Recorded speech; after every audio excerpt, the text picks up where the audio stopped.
So I have already told you that the general rule is agreements without consideration are void. They cannot turn into contracts. But every rule has some exception to it. This rule also has the exceptions listed out in section 25. So there are 3 exceptions. The first one, an agreement which is made without consideration, but it is made for someone, for some near relation out of your love and affection for that person. For example, if a father makes an agreement for his daughter in writing, and that agreement is also registered according to the relevant registration laws at that time, then it will be a valid one. It will not be called a void agreement. Okay, then it can be treated as a contract. Why? Because this situation is covered by the first exception given under section 25 of the Indian Contract Act. Second exception क्या कहता है कि ऐसा कोई agreement which is actually a promise, which is actually being done to respect something which has already been done in the past. इसमें आती है past voluntary service. मान लो कि मैं minor थी. I was 15 years at the time when my friend A, my friend who was a senior to me, who was 19 years at that time, took care of me, supplied eatables to me when I was living alone at the age of 15 years. And then later, when I turn 19, when I turn 18 or 19, I say that you have done so much for me, you have done so much voluntary service for me in the past that I want to compensate you for it. And for that, I am making a promise to you. Okay, that promise is, I will pay you rupees 1,50,000 as a matter of gratitude towards you for your past voluntary services. Now, though this is an agreement which I am making, मैं उसे पैसे तो दे रही हूँ, but भाई क्यों दे रहे हो? कंसिडरेशन क्या है? वो क्या दे रहा है सामने से? कुछ भी नहीं दे रहा. क्यों? क्योंकि वो ऑलरेडी दे चुका है. वो ऑलरेडी पास्ट में वॉलेंटरी सर्विसेज मेरे लिए रेंडर कर चुका है. तो इसलिए अब मुझे और सर्विस उसकी तरफ से इन कंसिडरेशन नहीं चाहिए. लॉ रिकॉग्नाइज करता है कि ऐसे अग्रीमेंट्स भी वैलिड होते हैं, ऐसे अग्रीमेंट्स भी कॉन्ट्रैक्ट्स बन सकते हैं, ये वॉइड नहीं होते हैं, यानी कि ये भी कोर्ट में एनफोर्स कराए जा सकते हैं. अब इसमें सिर्फ पास्ट वॉलेंटरी सर्विस नहीं, एक और टर्म आता है जो कि अगर आप बेयर एक्ट में से रीड करोगे तो वो बोलता है, और something which the promisor was legally compellable to do. So before I make this wonderful announcement, I must thank all of you guys, because a lot of you enrolled for the judiciary test and you got scholarships as well, and so a thank you and congratulations to all of you who won prizes, who won scholarships.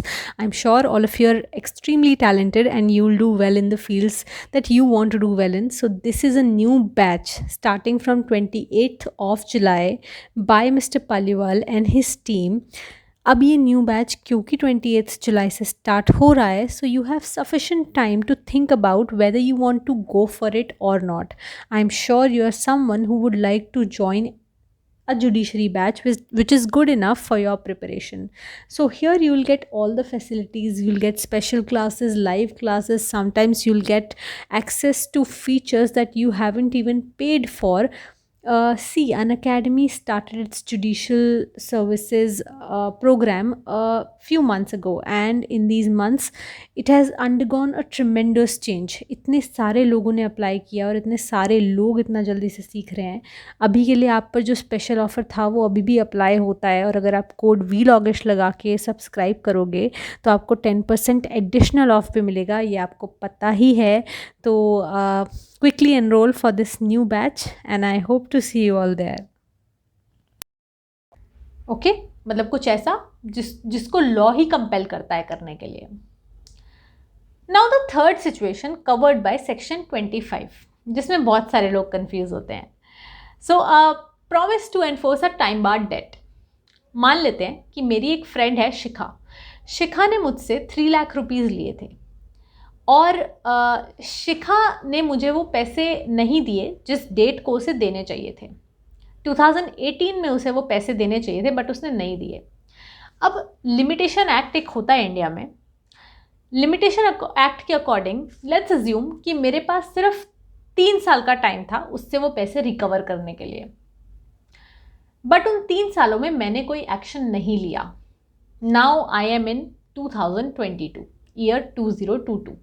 Limitation act के according तो मैं अपने पैसे नहीं ले सकती हूँ बिल्कुल भी, लेकिन हाँ एक बार 2021 में या 2020 में शिखा ने ऐसा रिकॉग्नाइज किया था एक मुझे मैसेज करके कि yes Isha, I owe you 3 lakh rupees but I really can't give it right now because of my financial situation.